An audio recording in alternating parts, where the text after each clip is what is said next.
Bon, actuellement, non, c'est le moment critique, puisque c'est ici que tout va se jouer, tout va se décider. C'est à ce moment donné que vous devez donc avoir un bon scénario d'attaque pour pouvoir compromettre votre victime. Et ici, donc, on va penser purement comme le pirate informatique, c'est-à-dire qu'on va définir le scénario d'attaque, un scénario d'attaque machiavélique, si on veut dire comme ça, parce que le pirate informatique, lui, va utiliser tous les moyens pour pouvoir atteindre sa cible. Ok? Donc, le principe va donc rester simple ici. On a recueilli toutes les informations sur notre victime. Il est temps de monter dans notre plan d'attaque. Ok. Qu'est-ce qu'on sait déjà? On sait que monsieur JP est marié. Ok. On sait qu'il est marié. Et on va pouvoir compromettre monsieur JP, par exemple, avoir le contrôle total de son téléphone portable. Et pour ça, il faut pouvoir définir un scénario qui sera tellement plausible que monsieur JP puisse tomber sur notre piège sans vraiment réfléchir. Et si on va utiliser une technique très utilisée par des films, vous voyez par exemple quand vous regardez un film ou une série, vous avez toujours envie de voir l'épisode suivant ou encore la prochaine étape du film. C'est parce que il y a un ensemble d'émotions qui ont été générées au fil du temps qui fait en sorte que vous voulez toujours aller plus loin. C'est parce que vous voyez, ouais, par exemple, il y a des séries qui font 7 saisons et les utilisateurs vont regarder toute cette saison-là. C'est parce que la série est intéressante, c'est parce qu'on joue avec des émotions pour pouvoir atteindre la cible. Et c'est la même chose que nous allons faire ici. Nous allons jouer avec les émotions de Monsieur Jean pour pouvoir l'atteindre. Mais on ne va pas directement attaquer Monsieur Jean, on va passer par son épouse, Madame Jeannette. Okay? On va donc pas utiliser son épouse comme appât pour compromettre Monsieur Jean. Et le principe donc sera simple. Ce qu'on sait, c'est quoi? On sait que Madame Jeannette aime aller sur Facebook, Instagram, TikTok. Elle aime poster des photos d'elle, des vidéos et tout en désordre. Ok? Maintenant, ce qu'on va faire, c'est quoi? Je vous ai toujours dit que l'intelligence artificielle est un couteau à double tranchant. Certains vont l'utiliser à bon escient et d'autres non. Ce qu'on va donc faire, c'est quoi? Pour pouvoir essayer de mener Monsieur Jean en bateau, c'est de récupérer les photos de son épouse, utiliser l'intelligence artificielle et déshabiller complètement Madame Jeannette et la mettre en sous-vêtements. Une fois qu'elle sera en sous-vêtements, ce qu'on va faire, c'est quoi? On va par exemple acheter un numéro sur une application de vente de numéros en ligne, comme CI et autres, et un numéro étranger, bien sûr, parce que ici, le pirate informatique va chercher à être le plus anonyme possible. Une fois qu'il a le numéro qu'il aura acheté, ce qu'il fait, c'est quoi? Il va venir envoyer la photo à Monsieur Jean de manière anonyme, bien sûr. On peut passer par WhatsApp avec ce numéro inconnu. Il envoie la photo à Monsieur Jean. Mais le problème, c'est quoi? C'est qu'il va envoyer la photo en vue unique sur WhatsApp, par exemple. Ça veut dire quoi? Monsieur Jean, quand il va ouvrir la photo, il va voir sa femme en sous-vêtements et avec le même visage, les mêmes boutons et tout. Et je vous dis, ceci est très facile à faire. Et c'est ça le danger imminent de l'intelligence artificielle. Donc c'est devenu une arme redoutable pour les cybercriminels.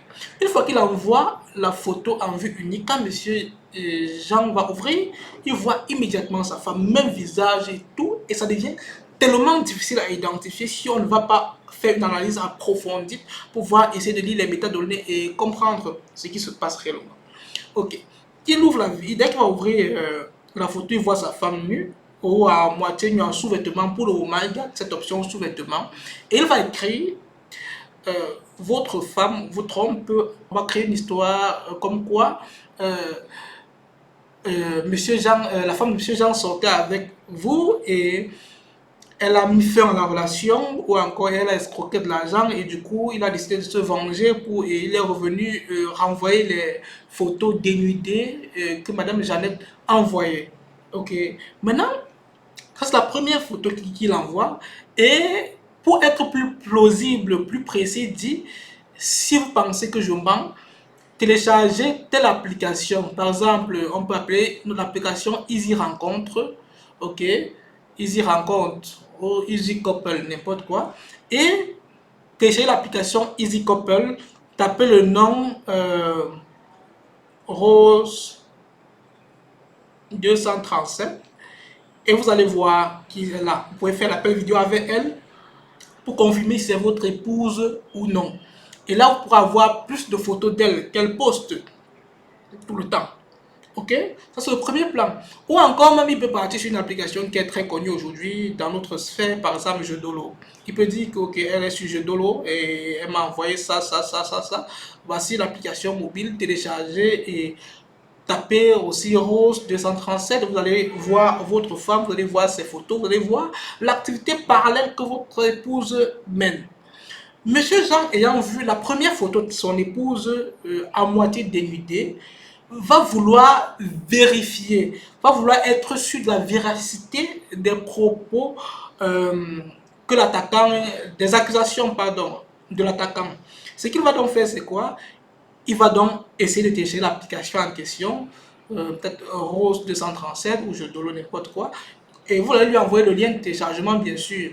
Une fois qu'il arrive, il télécharge l'application. Dès qu'il télécharge l'application, automatiquement, Monsieur Jean est compromis. Vous venez d'avoir le contrôle total de son téléphone. Vous avez accès à la galerie, vous avez accès au message WhatsApp, vous avez accès à tout.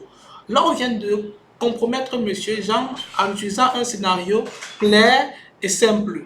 Donc là, il est compromis parce que l'application en question sera un rat que l'on va créer nous-mêmes en utilisant les interfaces d'une application qui existe déjà si on veut, pour pouvoir compromettre notre cible. Et une fois que Monsieur Jean est compromis, c'est fini, on a accès à tout ce que l'on veut, on peut donc fouiller son téléphone, récupérer les informations confidentielles qui vous intéressent, carte bancaire et autres. Et bien sûr, c'était notre objectif principal et on vient l'atteindre. C'est où vous allez comprendre que l'attaquant ne lésite pas sur ses moyens. Il doit utiliser tous les moyens possibles pour pouvoir compromettre sa cible. Vous avez vu qu'il est parti jusqu'à discréditer Madame Jeannette qui était innocente. Elle était innocente, mais l'attaquant est parti jusqu'à discréditer l'épouse pour pouvoir attaquer le mari. Et pourquoi est-ce que ça marche? Parce qu'on sait que les hommes sont très jaloux. Un homme n'accepte pas que sa femme le trompe. Donc vous voyez déjà.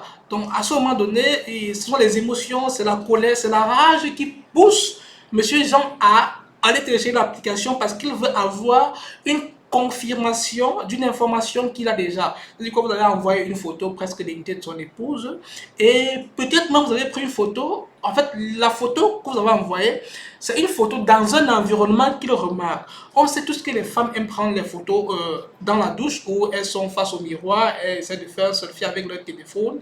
Elle est bien vêtue, mais avec l'intelligence artificielle, on va déshabiller la femme et tout. Du coup, vous voyez que le mari, à ce moment donné, va reconnaître l'environnement dans lequel la photo a été prise.